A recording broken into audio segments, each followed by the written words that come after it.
Okay students, next আমরা দেখবো since আর as. দেখলাম তো, এবার দেখবো আমরা, দেখো ইফ। হ্যাঁ, ইফ মানে কি? ইফ মানে হচ্ছে যদি, তাই না? ইফ মানে যদি। ইফের তিনটা রুলস আছে, দেখো আমরা দেখি।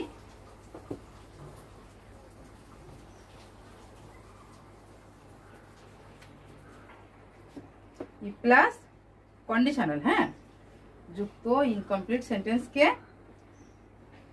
ইফ প্লাস কন্ডিশনাল সেন্টেন্সকে ইনকমপ্লিট সেন্টেন্সকে কমপ্লিট করার নিয়ম দেখি আমরা। ইফ প্লাস যদি, ইফের পরে যদি প্রেজেন্ট টেন্স হয়, হ্যাঁ,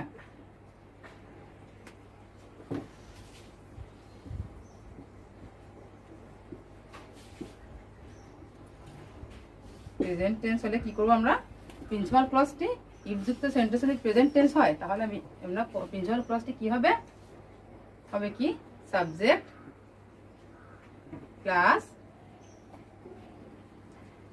এটা হবে কি? এটা কি? ফিউচার ইনডিফিনিট টেন্স হবে, তাই না? ফিউচার ইনডিফিনিট বলতে আমরা কি বুঝি? সাবজেক্ট প্লাস শ্যাল বা উইল প্লাস ভার্বের মূল ভার্ব, তাই না? সাবজেক্ট প্লাস, দেখো মানে স্ট্রাকচারটা লিখে নি, শ্যাল অথবা উইল প্লাস মূল ভার্ব।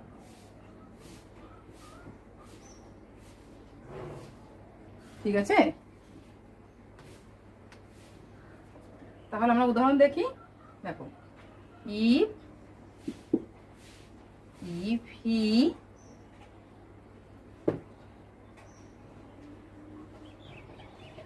কলস মি। আচ্ছা, কল মানে কি? ডাকা। তোমরা নিশ্চয়ই জানো কল মানে ডাকা। তাহলে কি হলো? যদি সে আমাকে ডাকে, তাহলে কি হবে? দেখো, এই যে ইফের পরে কোন টেন্স আছে? এটা হচ্ছে প্রেজেন্ট টেন্স। তাহলে পরে কি হবে? এই ক্লজটি হবে ফিউচার ইনডিফিনিট, অর্থাৎ সাবজেক্ট প্লাস শ্যাল বা উইল প্লাস মূল ভার্ব। তাহলে আমরা কি লিখবো? যদি সে আমাকে ডাকে, আই শ্যাল গো, তাই না? ওকে, ইফ হি কলস মি আই শ্যাল গো হলো। আমরা এইটা দিয়েই তিনটা দেখবো। তিনটা বলছি না, ইফের তিনটা বলছি তো, আমরা এই উদাহরণটা দিয়েই তিনটা দেখবো। যদি থাকতো এখানে কলস না হয়, যদি হতো কি, দেখো ভালো করে দেখো, যদি কলস না হয় এখানে কল্ড হতো, তাই না? কল্ড, এই কল্ড কন্টেন্স পাস্ট ইনডিফিনিট। তোমরা যেখানে রুলস লিখছো এখানে লিখো, এইখানে লেখো। হ্যাঁ, তোমরা যেখানে লিখছো প্রেজেন্ট, এরপর আর একটা রুল লেখো। ই প্লাস প্রেজেন্ট ইনডিফিনিট লিখছি আমি, পরে তোমরা লেখো ই প্লাস, দেখো পাস্ট ইনডিফিনিট, দেখো পাস্ট ইনডিফিনিট, ইনডিফিনিট, ঠিক আছে? Past indefinite, indefinite, past indefinite. তাহলে কি হবে? সাবজেক্ট প্লাস, এখানে হবে কি? ই প্লাস পাস্ট ইনডিফিনিট করলে কি হয়? এখানে পাস্ট,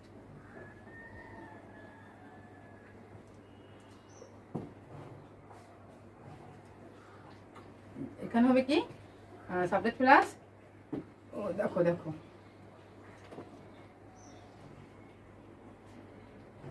উড, উড বা মাইট,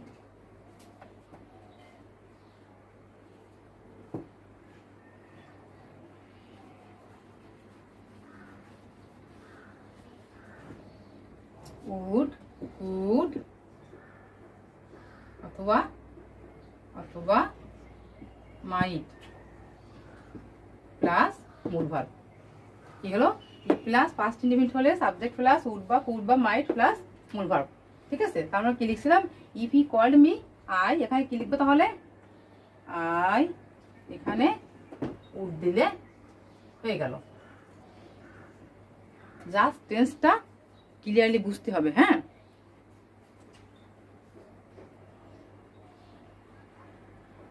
আমি কি বলছিলাম? ইফের তিনটা, তাহলে দুইটা হলো ই প্লাস প্রেজেন্ট একটা, ই প্লাস পাস্ট একটা, আর হবে কি ই প্লাস পাস্ট। দেখো পারফেক্ট হলে কি হবে?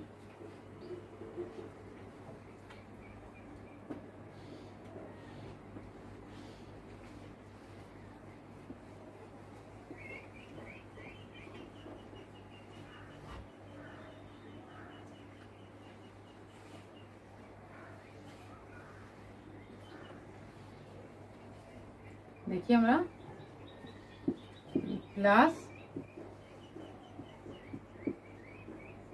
পাস্ট পারফেক্ট হলে কি হবে, সাবজেক্ট প্লাস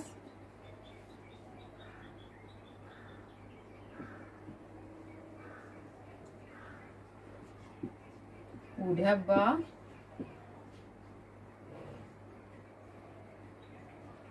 would have, লেখো এটা ঠিক করে, হ্যাঁ, would have বা could have বা would have could have বা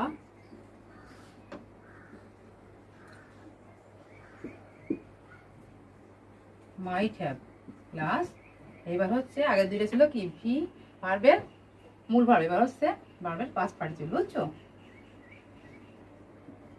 ভার্বের পাস্ট পার্টিসিপল, হ্যাঁ,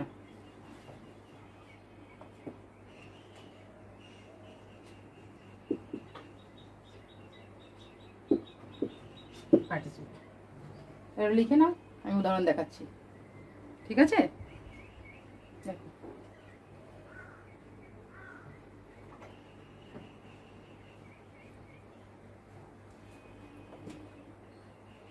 হলো।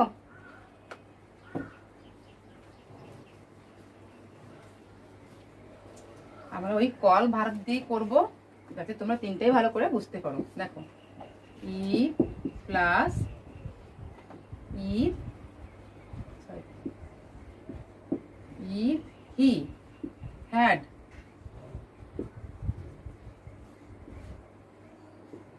কল্ড মি, এটা শুধু কি আমি যদি কল দিয়ে করছি, শুধুমাত্র কি তফাৎ যে একটা প্রেজেন্ট ইনডেফিনিট একটা পাস্ট ইনডেফিনিট আর এটা হচ্ছে পাস্ট পারফেক্ট, ঠিক আছে। দেখো if he called me, if he had called me কি হবে এখানে, আই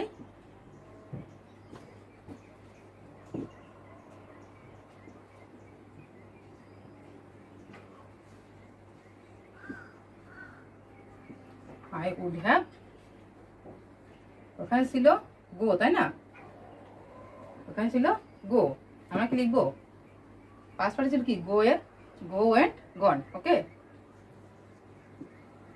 তাহলে কি হলো I would have gone, ঠিক আছে। তাহলে এখানে হলো কি ইফ এর তিনটা রুল হলো। যদি আমরা কখনো এরকম এরকম থাকে, দেখো যে প্রথমে যদি হ্যাড থাকে না, যদি ফার্স্টে হ্যাড থাকে আর তারপর যদি এরকম থাকে হ্যাড হি কল্ড মি, তাহলে কেবল যেটা করলাম ওইটা আর এটা কিন্তু একই একেবারে, বুঝছো, একেবার সেম। এখানে কি ওই হি হ্যাড কল্ড মানে যা হ্যাড হি কল্ড মানে ওই ইফের থার্ড যে রুলটা করলাম ওই নিয়মে করতে হবে, ঠিক আছে। দেখো আমরা নেক্সট রুলে যাই।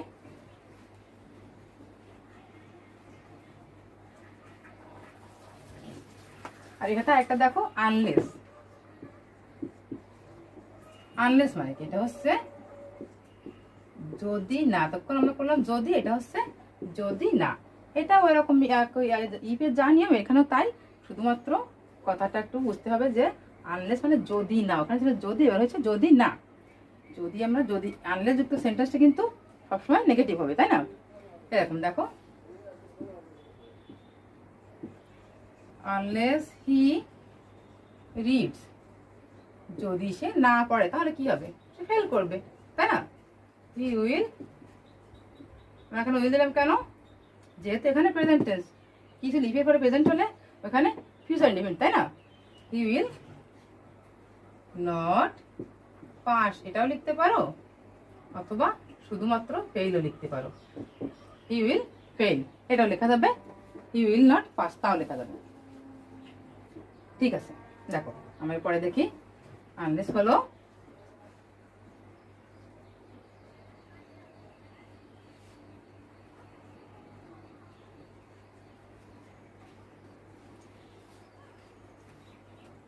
এবার আমরা দেখবো, দেখো এটা এটা নো সুনার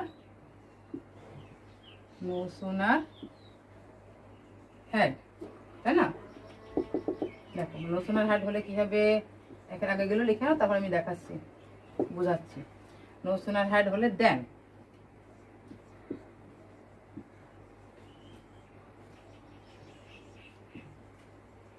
হার্ডলি হ্যাড হলে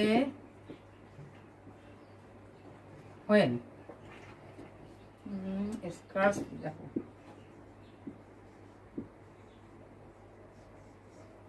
স্কার্সলি হ্যাড হলে এটা হলেও হোয়েন।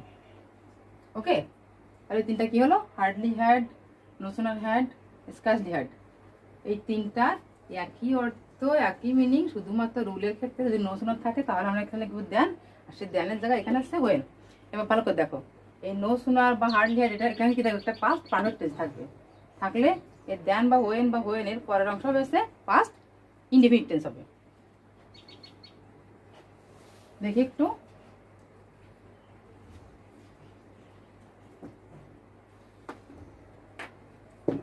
আচ্ছা এর অর্থটা কেমন হবে? অর্থটা হবে এই হ্যাড এর পরে যে ভার্ব থাকবে, মনে করে এখানে থাকলো হ্যাড হি কাম থাকলো, তাহলে কাম মানে কি? আসা। এর অর্থ হবে কি? নো সুনার হ্যাড হি কাম এর অর্থ হবে কি? সে আসতে না আসতেই, এখানে যে ভার্ব থাকবে তার ডাবল হয়ে যাবে। যদি বলে ইট তাহলে খেতে, ইটিয়ান তাহলে খেতে না খেতে, গান তাহলে যেতে না যেতেই। ওকে, দেখো আমরা এই তিনটার উদাহরণ দেখবো।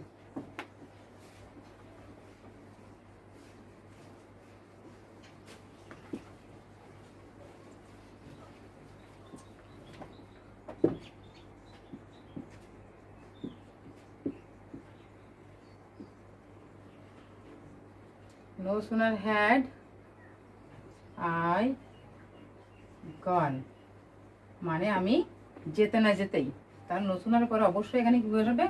এখানে একটা অবশ্যই দেন বলবে। হ্যাঁ, এর পরের অংশ কি হবে? পাস্ট ইনডেফিনিট টেন্স হবে। এখানে then plus past indefinite, when plus past indefinite. তাহলে কি হলো? দেন আমি যেতে না যেতে কি হলো? সে আসলে আমরা লিখতে পারি হি, এখানে পাস্ট ইনডেফিনিট কেম, কাম কেম। পরেরটা দেখো,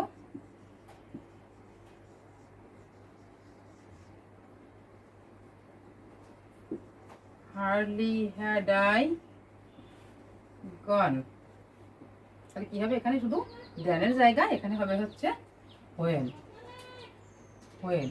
আর পরের অংশ যা আছে তাই বসে যাবে, কোনো কোনো চেঞ্জ নাই। হি কেম আমরা লিখবো হোয়েন হি কেম। ঠিক আছে, দেখো আরেকটা আছে কি? স্কার্সলি হ্যাড না,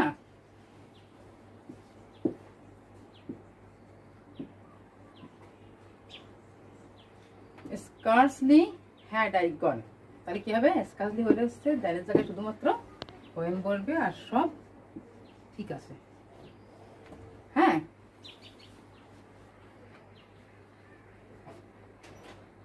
আর সবই ঠিক আছে।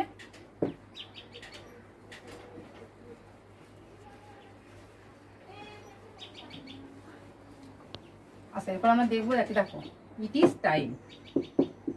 ইট ইজ টাইম মানে কি? উপযুক্ত সময়, তাই না? It is time. It is time বলতে এরকম যদি বোঝায় যে কোনো কাজ করার সঠিক সময় হয়েছে, তখন আমরা কি করবো? It is time plus infinitive. Infinitive কি? ইনফিনিটিভ হচ্ছে, ইনফিনিটিভ কি বলো তো? ইনফিনিটিভ হচ্ছে টু প্লাস মূল ভার্ব, তাই না? টুটা হচ্ছে এই মূল ভার্বের আগে যদি টু থাকে এটা হচ্ছে ইনফিনিটিভ, আর যদি নাউন বা প্রোনাউনের আগে টু থাকে এটা হচ্ছে প্রোনাউন, সরি প্রিপোজিশন, তাই না? তাহলে এখানে কি হবে? It is time plus infinitive. এরকম থাকে, দেখো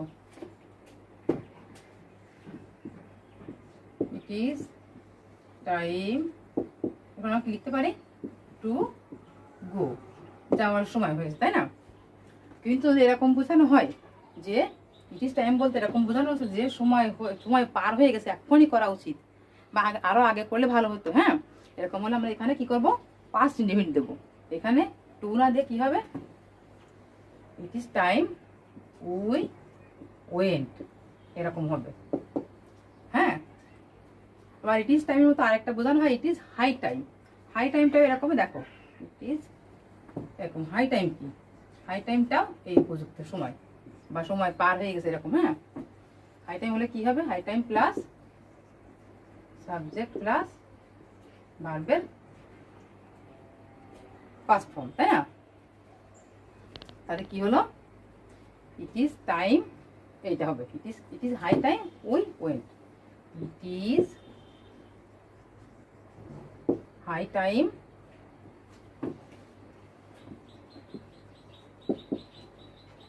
উই ওয়েন্ট। ঠিক আছে ডিয়ার স্টুডেন্টস, তাহলে এরপরে কি হলো? এই যেগুলো পড়লাম কমপ্লিটিং আমি গত 2 ক্লাস দিয়ে, আগের দিন আজকে দিয়ে, এগুলো তোমরা বাসায় বেশি বেশি প্র্যাকটিস করবে। হ্যাঁ, আর এর থেকে নতুন নতুন সেন্টেন্স তোমরা তৈরি করে নিজেরা কমপ্লিট করার চেষ্টা করবে। আর এর বেশি তেমন কিছু নেই, আর যা আছে অনেক সহজ। তোমরা জাস্ট আগের অংশ পড়ে পরের অংশ মিলায়ে একটু সেন্টেন্সটা সঙ্গতিপূর্ণ করে একটু লিখলে দেখবা হয়ে গেছে। হ্যাঁ, আর এইগুলো ট্রাই করো বাসায় বেশি বেশি। তোমাদের হোমওয়ার্ক দেওয়া থাকলো যে এই 2 দিন ধরে আমি যে কম্পিউটিংয়ের রুলগুলো করাইছি, যেগুলো করানো হয়েছে, এগুলো তোমরা বাসায় বসে বেশি বেশি প্র্যাকটিস করবে এবং নতুন নতুন সেন্টেন্স তৈরি করে লিখবে। হ্যাঁ, আর এগুলো আমার হাতে যোগাযোগ করবে দেখানোর জন্যে। তাহলে পরের ক্লাসে আমি নতুন কোনো গ্রামার আইটেম নিয়ে আবার আসবো তোমাদের সামনে। ততক্ষণ ভালো থাকো। Thank you all. Thanks.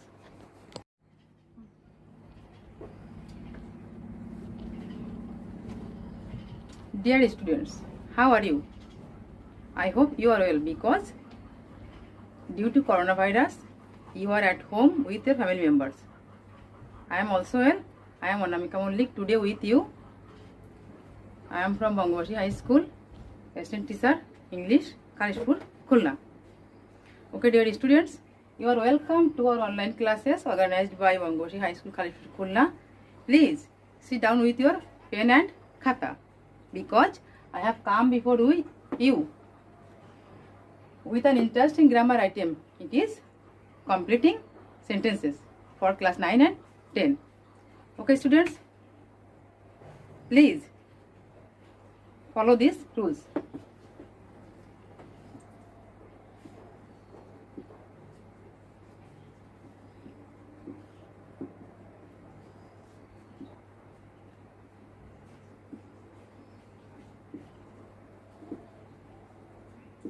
Completing sentences. Okay, today we shall discuss with the rules of completing sentences. Dear students, in our previous class we have discussed about some rules and today I will discuss the other rules. Okay, please be attentive. First we can see about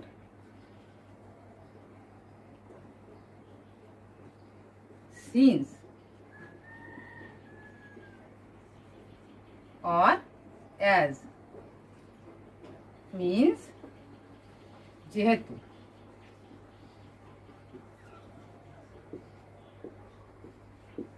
since অথবা as মানে হচ্ছে কি যেহেতু, তাই না? এটা কি একটা সঙ্গতিপূর্ণ একটা বাক্য দিয়ে আমরা সেন্টেন্সটাকে কমপ্লিট করব। সিন্স বা অ্যাজ দ্বারা ইনকমপ্লিট সেন্টেন্সকে আমরা কমপ্লিট করতে গেলে একটা সঙ্গতিপূর্ণ বাক্য দিয়ে বাক্যটাকে কমপ্লিট করব। ঠিক আছে, দেখো আমরা একটা উদাহরণ দেখি।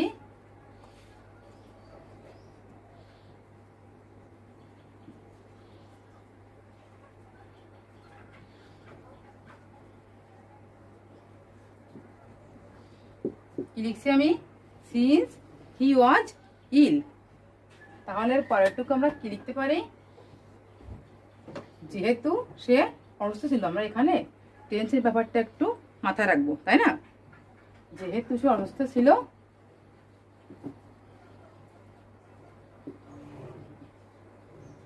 he would not